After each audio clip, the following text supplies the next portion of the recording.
Well, Carl, it's been probably a frustrating time for you wanting the Kiko fight, but are you happy with this one now? Is this a better fight for you? Yeah, this is the next best thing.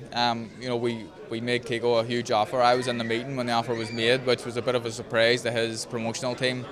And I know what the offer was, and it was 10 times more than he was paid to fight me the last time. And that's no exaggeration. With a rematch if he wanted, and he turned it down. I'm pretty sure he's not getting an offer like that anywhere else. So we go after someone who genuinely wants to fight. Looking ahead, I think Leo Santa Cruz does want to fight me. He's mentioned me a couple of times, but in saying that, I'm not going to look past Cazares, because if I don't beat this guy, then there is no fight with Santa Cruz. But I'm one win away, I think, one win away from a world title. Is there any concern at all that, you knocked Kiko out last year? It was an incredibly tough fight, but parity was a bit more one way for you. Is that a concern for you at all? I know it's not to your team, is it to you? No, not at all. I'm sparring all the time. I think sparring's the key. I'm sparring over 150 rounds for every fight in each camp.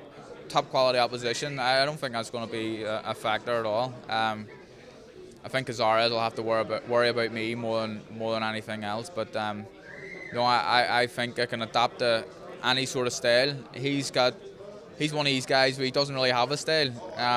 He sometimes he goes backwards, sometimes he goes forward. He switch hits, so he'll be tricky. But I'll be able to suss him out. Do you feel you have a bit of an advantage being younger? He's maybe a wee bit older than you. Yeah, it's always an advantage. But he's a wily old fox. He'll have advantages in other places. He has a lot more experience than me, that's for sure. But I just believe, he thinks he can win an world title. He hasn't been beat yet at Super-Bantamweight. He hasn't been knocked out since 1999, and I was a pup then. So if I stop this guy, it's going to be a big statement. It's in Belfast. You promised the fans another fight in Belfast, and you've delivered. So how key is that for you? It's massive, and it was a big factor. It was hard work to get it to Belfast.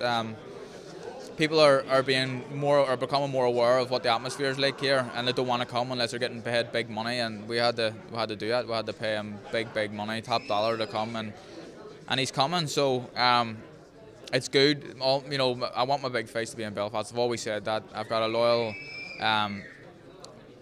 fan base here, but we'll do our best to bring everything to Belfast, and world title fights as well. We want them to be here, but sometimes it doesn't always work out the way you want it to be, but we'll always do our best. Defeat Cazares, defeat Santa Cruz, and become WBC champion, and then after that you can start thinking about massive fights. You've got it's just huge fights. There's a list of opponents I could potentially fight if I become WBC champion. And that's what I'm thinking about, being involved in blockbuster fights, mostly at home. But that's the sort of stuff that gets you, makes you become a Hall of Fame fighter. Big names and big fights. And of course, we saw Chuck here last week talking about the WBC conference. How special would that be if you were a WBC champion when that came here? That would be amazing. Jake was at their last one in Bangkok, and you've got Vitaly Klitschko and stuff walking around. Nigel Benn was out there, Jeff Fennick, all amazing champions. So to bring them guys to Belfast, I think it would be special. And if I'm champion, it would be extra special too.